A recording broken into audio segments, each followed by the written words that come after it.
Pour que chaque repas soit un moment de plaisir, Lobou Mame Diarra Bousso est au cœur des foyers sénégalais depuis plus de 20 ans.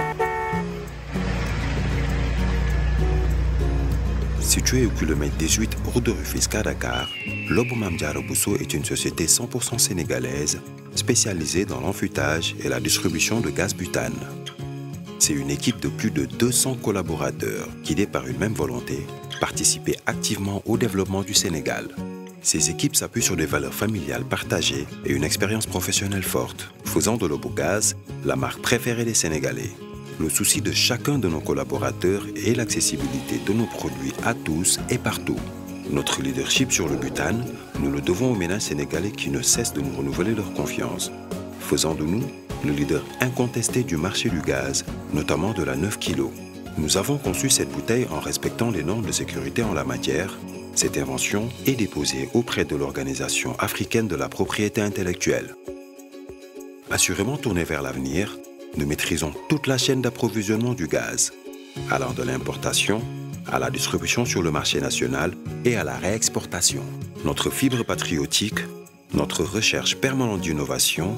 et notre souci de sécurisation de l'approvisionnement du pays en gaz butane ont motivé la construction de 4 sphères sous talus d'une capacité totale de 6200 tonnes.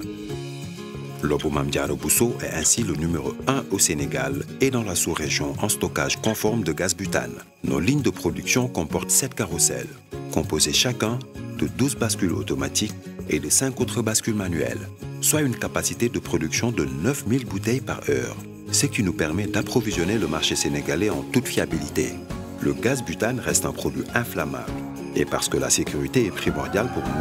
nous avons mis en place une équipe de sécurité formée et composée d'officiers de sapeurs-pompiers, de professionnels du butane et de collaborateurs. Des simulations sont régulièrement effectuées dans l'enceinte du centre afin d'assurer la sécurité de nos travailleurs, mais également des riverains. Mais nos ambitions ne s'arrêtent pas là. Nous diversifions aussi nos activités pour devenir un acteur majeur des produits pétroliers et avons lancé en 2016 notre première station-service sous la marque Lobou Oil, avec la volonté d'innover dans la distribution d'hydrocarbures à l'instar du butane. Modernité, expertise, innovation. Aujourd'hui, nous sommes engagés pour répondre aux besoins de toute la société sénégalaise. Notre professionnalisme nous a valu la confiance de nombreuses entreprises au-delà de nos frontières, faisant ainsi de Lobou Mame Diarra Bousso un acteur incontournable de la sous-région. Demain, notre ambition est de renforcer notre présence en Afrique de l'Ouest pour conquérir de nouveaux marchés. Pour continuer à vous accompagner partout, et parce que vous méritez toujours mieux, Lobou Mame Diarra Bousso ne cesse d'innover, de voir plus loin.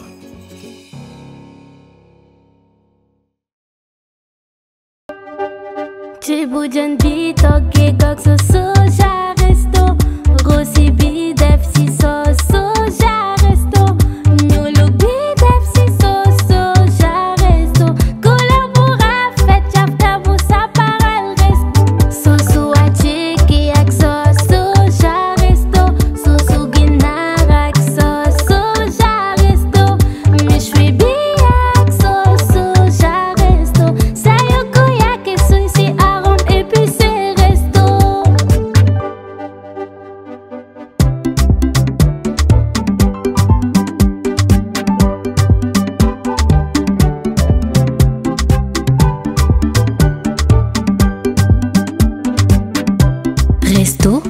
soo commencé dootoo ko bàyyi. alhamdulillahi rabbil alamin wassalatu wassalamu ala rasulillah wa ala alihi wa sahbihi wa sallama tasliman kathira. mbokk yi tedd yi ñu ngi nii nuyu di leen ziyaara bu baax gannaaw bi ñu sante suñu borom subhanahu wa taala di julli ci gën ci mbindeef di ñaan borom subhanahu wa taala suñu nuyoo fekk leen ci jàmm foo leen mën a nekk ci àddina bi. di ànd ak yéen ci Ali Imran TV suñu émission falsafatu du'a muy la philosophie de l'invocation di ànd ak yéen ak Ali Imran TV ci Dubaï di ñaan borom subhanahu wa taala suñuy nuyoo suñuy ñaan suñuy kàddu fekk leen ci jàmm waaye nag mu jur njëriñ kese. falsafatu du'a muy dégg-dégg bi nga xam ne ak xalaat bi nga xam ne ak naka la ñu mën a naccalee suñuy xel comprendre li nga xam ne moom mooy ñaan mu nekk loo xam ne ci jaamu yàlla yi gën a mag la bokk nga xam ne kenn du ko foowee kenn du ko minimiser. kenn du ko foowee mooy lan mooy kenn du ko neenal jàpp ne lu ndaw la yoo xam ne niñ ko defee rek baax na fuñ ko defee baax na déedéet. waaye ñaareel bi aussi tamit moom mooy kenn du ko tuuteel kenn du ko li ñuy wax sax mooy ñàkkal fayda maanaa xeeb ko lool ba nga xam ne daanaka yitte buñ ko waroon a jox dëgg-dëgg joxuñu ko. waaye alhamdulilah sant yàlla bu baax a baax suñu réew boo demee Sénégal dangay gis ne réewum la mu fonk ñaan lool réew la boo xam ne ñi fa dëkk sénégalais yi dañoo fonk ñaan dañoo bëgg ñaan dañoo fonk ñaan ba nga xam ni ñoom daanaka sooy ñaan sax ci boppam bu ñu gisee ngay ñaan dañuy taxaw tàllal seeni loxo ngir bokk ci ñaan bi ngir yaakaar ci ñaan bi parce que dimension bi ñu jox ñaan dafa kawe. kon loolu mu bokk ci loo xamante ne war nañ ko sante borom bi ci Sénégal. kon ñaan boobu nag moom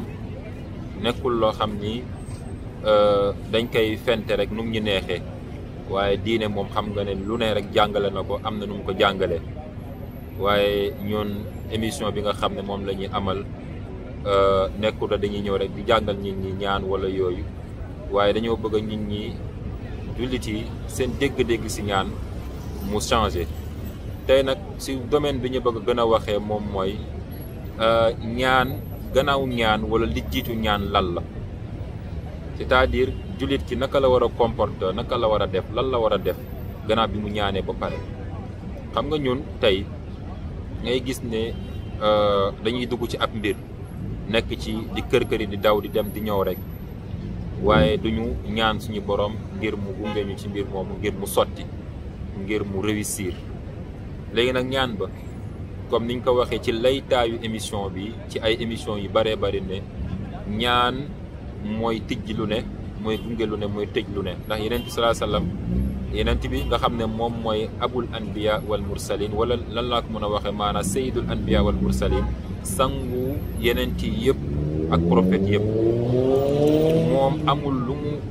doon def ci addinaam ci dundam lu dul doole na ko ñaan tëjee ko ñaan wala gungee ko ñaan. kon moo tax ñu nit tamit lépp lu ñu am rek nañ ko doxalee noonu. waaye nag gannaaw bi ñu ñaanee ba pare moo xam projet bu ñu am bëgg cee dugg ñu ñaan pour mu sotti ñu jiital ñaan bi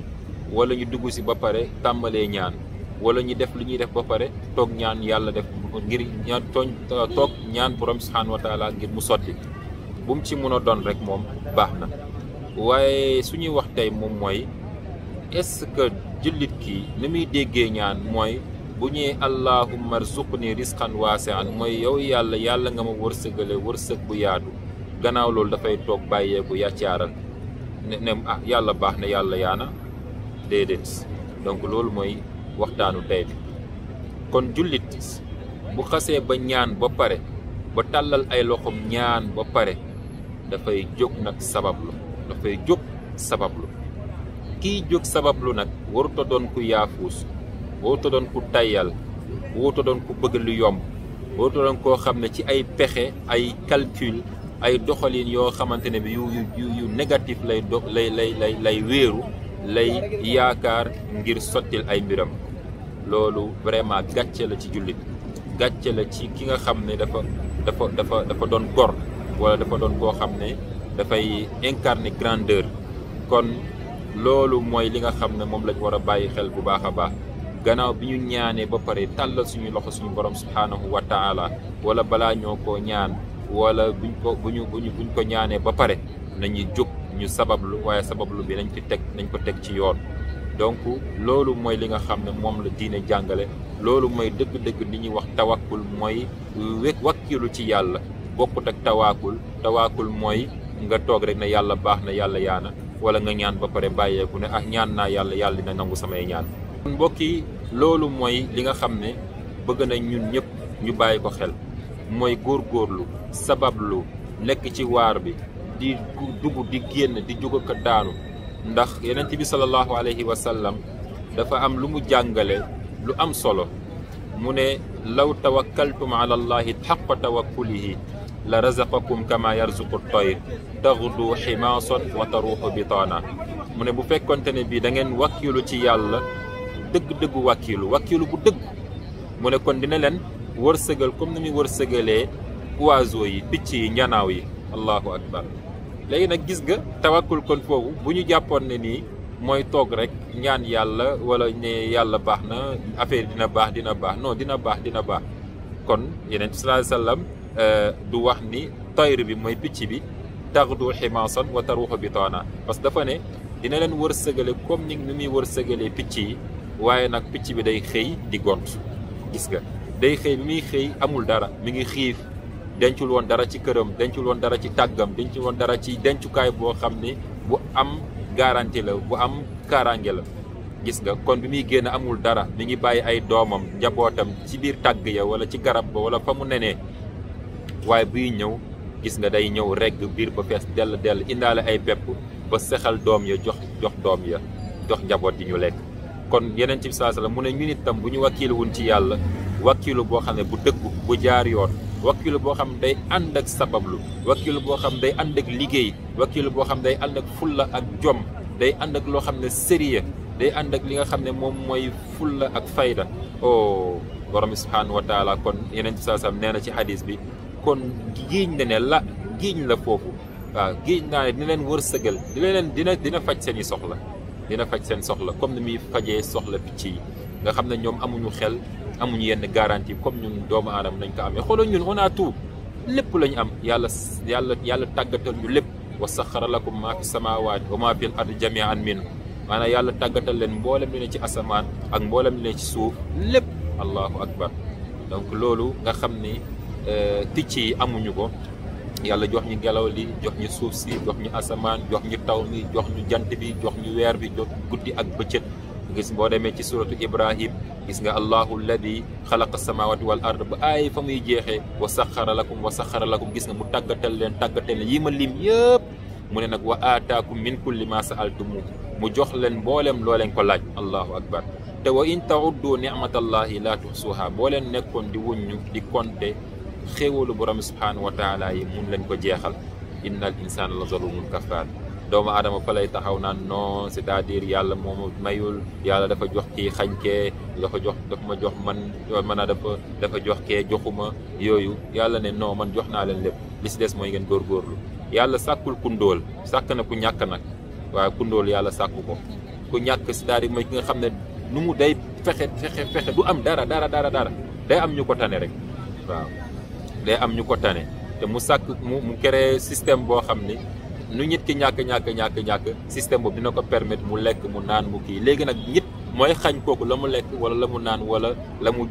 maanaa bànneexoo waaye yàlla jox na ko ba pare day jël milliard teg ko sa loxo yow boole wala mu jox la poste boo xam ne ay wërsëg yi bari ñoo fay jaar mu lay xool léegi nag boo ko bloqué nag boobaa nag moom yow yaa xaññee seen wërsëg waaye yàlla moom wàccoo na ak ñun ba pare kon loolu mooy li nga xam ne moom mooy li ñuy déggee ci ñaan ci benn contexte incha allahu kon mbokk yi loolu nañ ko def ay mbind ñu def ko suñu programme ñu xam ne borom bi subhanahu wa taala fàttewuñu niñ koy gën a ñaan rek mu ñuy dimbali mu ñuy jox waaye tamit buñ ko ñaanee ba pare nag nañu sabablu nañu góorgóorlu nañu liggéeyal suñu àddina ba ñu jàpp ne àddina la ñuy des maanaam duñu jóge ci àddina mukk yeneen bi loolu la wax waaye tamit nañu liggéeyal suñu àllaaxira bu ñu jàpp ne ñun daal moom àddina amuñu fi benn wàll suba la ñuy génn àddina dem àllaaxira loolu mooy philosophie l'islam kon fi dunia xasanatan wa fil axira xasanatan wala tansa nasibaka min addunia gis nga wabtaxi fii ma aataaka allahu daaral axira wala tansa nasibaka min addunia waaw na nga góorgóorlu ci àllaaxira waaye bul fàtte aussi tamit sa wàll gis nga sa cër ci àddina waaw ca cër ci àddina bu ko fàtte kon ñaan bi nga xam ne moom la ñuy joxe tey xëy na mooy ñaanu tawakkul muy wakkilu ci yàlla bismillahi tawakkaltu ala allahi wala hawla wala quwwata illa billahi gis nga mooy bismillahi tawakkaltu ala allahi booy génn loolu ngay wax maa ngi génn di ñaan yàlla at maanaam ci turu yàlla daal laay génn maa ngi tàmmale ci turu yàlla parce que bismillahi ni nga ko mën a firee bari na waaw maa ngi wéeru ci yàlla maa ngi wakkilu ci yàlla maa ngi yaakaar ci yàlla maa ngi dooree samay mbir ci turu yàlla maa ngi sàkku suñu borom subhanahu wa taala mu aar ma mu dimbali ma mu gunge ma gis nga kon tawakkaltu ala allah wa ala allahi rabbina tawakkalna te si borom bi subhanahu wa taala moom lañuy wakkiilu moom la ñuy wéeru moom la ñuy yaakaar suñu lépp kon bul génn sa kër te waxoo ñaan bi na nga ko gànnaayoo bismillahi tawakkaltu ala allah wala hawla wala quwwata illa billah kon loolu moo nekkoon suñu émission tey ci falsafatu du'a la philosophie de l'invocation di ñaan borom subhanahu wa taala mu may dégg ak topp yàlla nañ borom subhanahu wa taala gunge waaye tamit di ñaan borom subhanahu wa taala luñ ko ñaan rek mu nangul ñu ko ñi ngi àndoon ak yéen fii ci Dubaï ànd ak Ali Imran TV salaamaaleykum wa rahmatullahi wa barakaatu. ci bu jën bi toggee gog sa soja resto rosi bi def si sos soja resto ñulu bi def si sos soja resto couleur bu rafet cafta bu saparal resto sosu wàcce ki ak sos soja resto sosu ginaar ak sos soja resto méchoui bi ak sos soja resto sayo ko yake suy si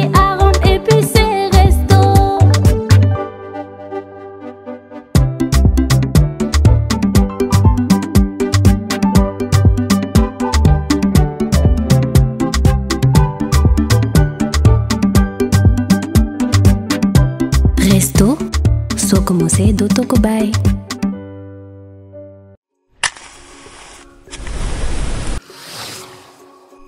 Pour que chaque repas soit un moment de plaisir, Lobou Mame Diarra Bousso est au cœur des foyers sénégalais depuis plus de 20 ans.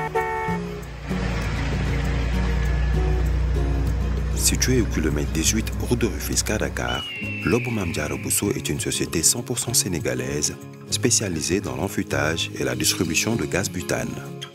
C'est une équipe de plus de 200 collaborateurs guidés par une même volonté, participer activement au développement du Sénégal. Ces équipes s'appuient sur des valeurs familiales partagées et une expérience professionnelle forte, faisant de Lobogaz la marque préférée des Sénégalais. Le souci de chacun de nos collaborateurs est l'accessibilité de nos produits à tous et partout. Notre leadership sur le butane, nous le devons aux ménages sénégalais qui ne cessent de nous renouveler leur confiance, faisant de nous le leader incontesté du marché du gaz, notamment de la 9 kg. Nous avons conçu cette bouteille en respectant les normes de sécurité en la matière. Cette invention est déposée auprès de l'Organisation africaine de la propriété intellectuelle. Assurément tournée vers l'avenir, nous maîtrisons toute la chaîne d'approvisionnement du gaz, allant de l'importation à la distribution sur le marché national et à la réexportation. Notre fibre patriotique, notre recherche permanente d'innovation et notre souci de sécurisation de l'approvisionnement du pays en gaz butane ont motivé la construction de 4 sphères sous talus d'une capacité totale de 6200 tonnes. Lobou Mame Diarra Bousso est ainsi le numéro 1 au Sénégal et dans la sous-région en stockage conforme de gaz butane. Nos lignes de production comportent 7 carrousels, composés chacun de 12 bascules automatiques et de 5 autres bascules manuelles, soit une capacité de production de 9000 bouteilles par heure, ce qui nous permet d'approvisionner le marché sénégalais en toute fiabilité. Le gaz butane reste un produit inflammable et parce que la sécurité est primordiale pour nous avons mis en place une équipe de sécurité formée et composée d'officiers de sapeurs-pompiers, de professionnels du butane et de collaborateurs. Des simulations sont régulièrement effectuées dans l'enceinte du centre afin d'assurer la sécurité de nos travailleurs, mais également des riverains. Mais nos ambitions ne s'arrêtent pas là. Nous diversifions aussi nos activités pour devenir un acteur majeur des produits pétroliers et avons lancé en 2016 notre première station-service sous la marque Lobou Oil, avec la volonté d'innover dans la distribution d'hydrocarbures à l'instar du butane. Modernité, expertise, innovation. Aujourd'hui, nous sommes engagés pour répondre aux besoins de toute la société sénégalaise. Notre professionnalisme nous a valu la confiance de nombreuses entreprises au-delà de nos frontières, faisant ainsi de Lobou Mame Diarra Bousso un acteur incontournable de la sous-région. Demain, notre ambition est de renforcer notre présence en Afrique de l'Ouest pour conquérir de nouveaux marchés. Pour continuer à vous accompagner partout, et parce que vous méritez toujours mieux, Lobou Mame Diarra Bousso ne cesse d'innover, de voir plus loin.